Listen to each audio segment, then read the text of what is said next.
All right, guys, we're live. Are you serious? We're live. And we got breaking news coming out of Israel. And this time, we've always talked about the wildfires burning out of control in California. But guys, the wildfires are now burning out of control in Israel. And 5,000 people last night being evacuated as the raging inferno has started to take over the Holy Land. And is there a biblical ramification of this? Yes, there is. And we'll tell you about that in just a second. But let's put a shout out right now, if we can, to www.ketowithpaul.com. That's www.ketowithpaul.com by BioTrust. As some of you out there have been trying to follow that keto diet, and it's a great diet, by the way, but you can't hardly stick to that no carb thing. No bread, no carbs. That's tough. But there's a way to keep up with it. You can still work hard on the keto diet and get some help with this Keto Elevate. Listen at www.ketowithpaul.com. That's ketowithpaul.com. And guys, here's what people that are doing this are taking notice that they've got an increase in energy, better appetites control. They got more youthful looking skin, a noticeable boost in their mental clarity. And it's because they're getting those toxins out of their body. And this is helping them do it. It's just put one scoop of this. It's tasteless, it's odorless, it's ageless. By BioTrust Keto Elevate, you can only get it at www.ketowithpaul.com. That's www.ketowithpaul.com. And you can still enjoy life without being under severe strenuous difficulty it is for so many to keep up and to be completely on the keto diet. So this gives you an opportunity. Just check it out, guys. www.ketowithpaul.com. That's www.ketowithpaul.com. Guys, I'm so glad you guys are here with me live right now, because this is a very significant situation developing in Israel. And I want to share this with you because we're talking about the Holy Land now. 5,000 people have been evacuated because the wildfires had engulfed the north. 6 firefighter aircrafts have been sent out this morning to try and contain these wildfires. And 6 firefighter aircrafts currently circling above multiple areas there where fires have broke out in northern Israel and blazed throughout the night into this morning, with approximately 5,000 residents forced to evacuate their homes. While most fires are believed to have been caused due to extreme heat conditions, officials in the Israeli security establishment raised concerns that some of these fires in the West Bank were the result of deliberate arson by the Palestinians. And we know they've done this, especially over in Gaza, when they fly those balloons over. But this is over in the West Bank area. Now, some 800 residents of the region were forced to spend the night in hotels in the city, while the health care providers gave medicines to those needing treatment from smoke inhalation and that type of thing. 10 houses were burned to the ground. Some 30 people were lightly injured from inhaling smoke. 10 of those were firefighters. Matter of fact, the IDF soldiers were recruited to help wildfire containment efforts and evacuate citizens from residential areas of the country that were under threat.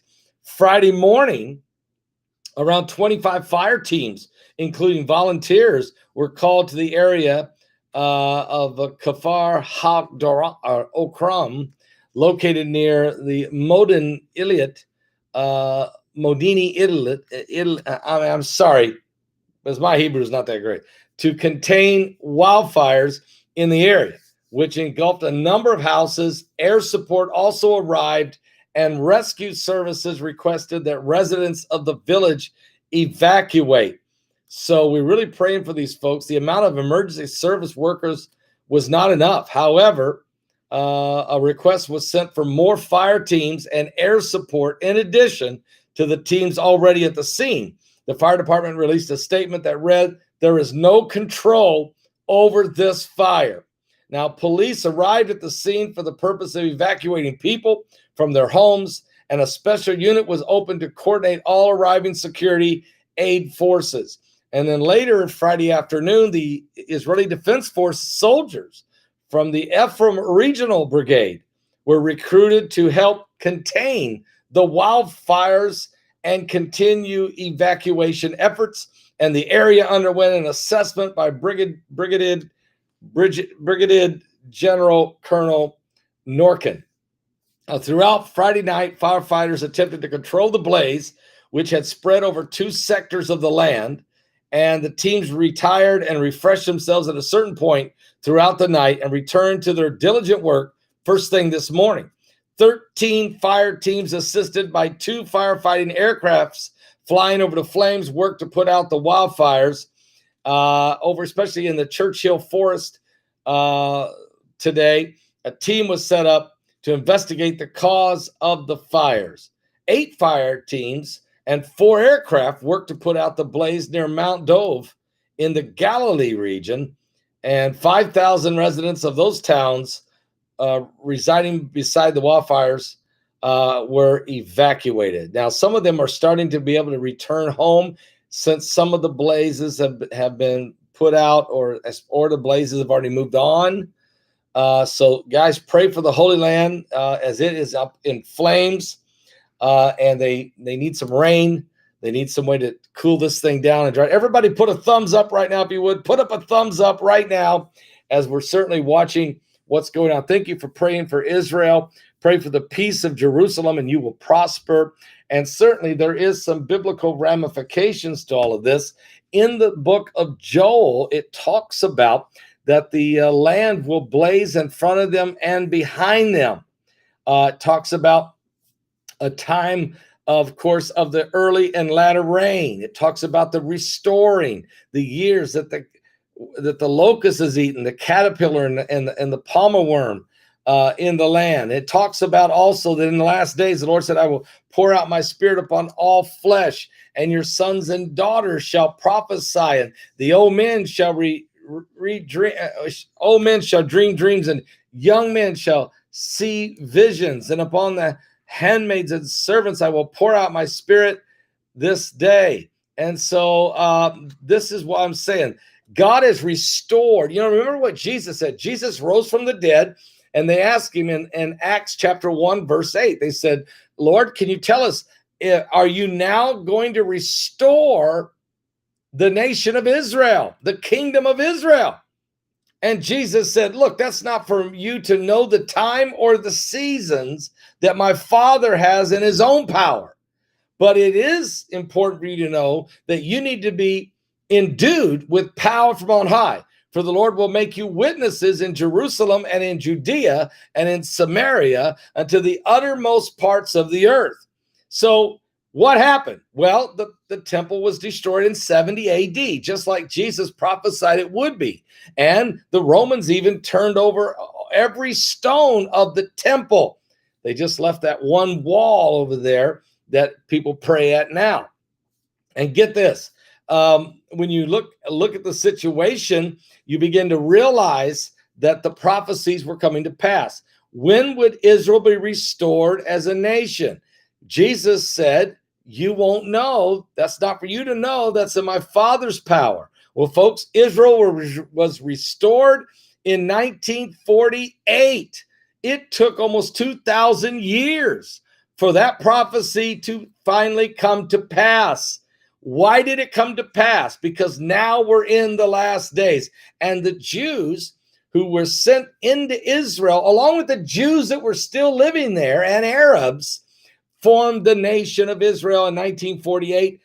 It passed by the United Nations vote of 197 countries to 0 to let the Jews become the nation of Israel, fulfilling Ezekiel 37's prophecy that the dry bones would live and would restore and become a mighty army, thus saith the Lord. And so today's modern day Israel is the restoration of Israel as a nation. And now the president in 1967 Six-Day War also was a prophecy alert, because that is the war where Israel was attacked on 6 fronts and defeated 6 different armies in 6 days. What? That's what happened. And that included the divided Jerusalem was then united. But it still took till 2018. And President Donald Trump in 2017, and then he declared that Jerusalem is the capital of Israel, the eternal city of God, which fulfilled the prophecy of Psalms 48, that Jerusalem is the city of God, the city of the great king. And then on May the 14th, 2018, the moving of the U.S. Embassy into Jerusalem and the dedication of the embassy on the 70th anniversary of Israel being a nation. So these modern day Jews are the last day kingdom of Israel of the end times. And so they are coming under persecution, worldwide anti-Semitic hatred, just like the Bible said they would. But the Bible does say that the fires will rage in this end time in the book of Joel. So we're living in these last days, guys. And again, the prophecies I'm telling you about are in the Bible. They're not somebody's writings. They're not somebody's philosophy. It's not somebody out there with some kind of weird thing. This is biblical prophecy. And that's why God is said, you are watchmen on the wall. I set you a watchman on the wall. If you see the sword coming and fail to warn my people, I will require their blood on your hands. I'm telling you, folks, the Lord Jesus Christ is coming back. Right now, if you look at the city of Jerusalem behind me, I would be sitting right here on the Mount of Olives, where Christ will return on the Mount of Olives in Jerusalem. Are you ready for his return? I'm going to be doing a 3-day seminar with Dr. Urban Baxter. We're going to be doing it live during my 12 noon broadcast, 3 days in a row, coming up in mid-November. It's a complete free broadcast. It's a free revelation process. 3 days, myself and Dr. Urban Baxter discussing the end times, the covenant with many, the nations that are signing up now and are making covenants with Israel. When is the third temple going to be built? What about the red heifer that's in the stall? What about the peace deals and the situations around? Can someone help us understand what's going on in all of these prophetic things? We're going to have an end-up revelation session with you for 3 straight days on our live broadcast at 12 noon Eastern on those 3 days in November. And I can't remember what the 3 days are. I should have had that wrote down, but it's coming up. We'll let you know. Okay. We're going to help you. We're in the end times. We got to get people ready. Jesus is coming soon. Thank you, guys. Everybody put a thumbs up. I'll be back in a few minutes. I got more breaking news. So I'll come back to you just a few minutes from now live again. Are you serious? From my office here in the cornfields of Indiana. What? Give your life to Jesus Christ. We're running out of time.